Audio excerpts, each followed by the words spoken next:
গতকাল শহীদ প্রেসিডেন্ট জিয়াউর রহমান মাহমুদ রাব্বুল আলামিন আল্লাহ ওনার ইন্তেকাল বার্ষিকী আল্লাহ গেছে মাহমুদ রাব্বুল আলামিন আল্লাহ সারা বাংলাদেশে বিশ্বে মাহমুদ রাব্বুল আলামিন ওনার আল্লাহ মাগফিরাতের জন্য দোয়া করা হয়েছে মাহমুদ রাব্বুল আলামিন আল্লাহ আজকে আমরা রাসূল আকরাম সাল্লাল্লাহু আলাইহি ওয়াসাল্লামের উপরে দরুদ শরীফ আদায় করেছি আল্লাহ ওনার কবরখানাকে আল্লাহ আপনি জান্নাতের টুকরা বানিয়ে দিন আল্লাহ আল্লাহ ওনার মানবীয় সমস্ত ভুল ত্রুটিগুলো আল্লাহ আপনি ক্ষমা করে দিন আল্লাহ আল্লাহ ওনাকে আপনি জান্নাতের আলায় মাকাম দান করে দিন আল্লাহ আল্লাহ আপনি ওনাকে জান্নাতি নাজ নিয়ামত ভোগ করার তৌফিক দান করে দেন আল্লাহ আল্লাহ আপনি ওনাকে জান্নাতি পোশাক পরিধান করে দিন আল্লাহ মাহমুদ রাব্বুল আলামিন আল্লাহ শহীদ প্রেসিডেন্ট জিয়াউর রহমানের আল্লাহ শহীদুল মনি আল্লাহ সারা বাংলাদেশের আল্লাহ গণতন্ত্রকে প্রতিষ্ঠা করার জন্য যিনি অকুত ভয় হয়ে মাহমুদ রাব্বুল আলামিন সারা বাংলাদেশের মানুষদেরকে শিক্ষা দিয়ে গেছেন মাহমুদ রাব্বুল আলামিন আল্লাহ তিনি অসুস্থ আছেন আল্লাহ ওনাকে সুস্থতা দান করুন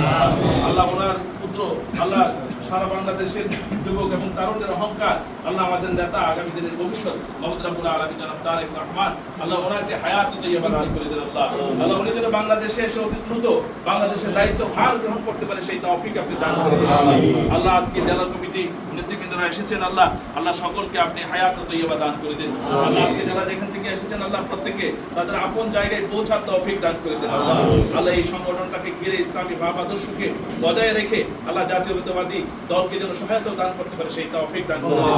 সাল্লাল্লাহু তাআলা আলা হাবিবিহিল কারীম ওয়া আলা আলিহি ওয়া আসহাবিহি আজমাইন আল্লাহ বিশেষ করে আল্লাহ শহীদ প্রেসিডেন্ট জিয়াউর রহমান আল্লাহ ওনার কনিষ্ঠ পুত্র আল্লাহ জনাব আরাফাত রহমান কুকু আল্লাহ উনি ইন্তেকাল করেছেন আল্লাহ ওনার আল্লাহ কবরটাকে আপনি জান্নাতের টুকরা বানিয়ে দিন মাহমুদ রাব্বুল আলামিন আল্লাহ ওনাকে আল্লাহ আপনি জান্নাতে নাজ নিয়ামত ভোগ করার তৌফিক দান করে দিন ওয়া সাল্লাল্লাহু তাআলা আলা হাবিবিহিল কারীম ওয়া আলা আলিহি ওয়া আসহাবিহি আজমাইন আমিন আমিন বিরহমাতিকা ইয়া আরহামার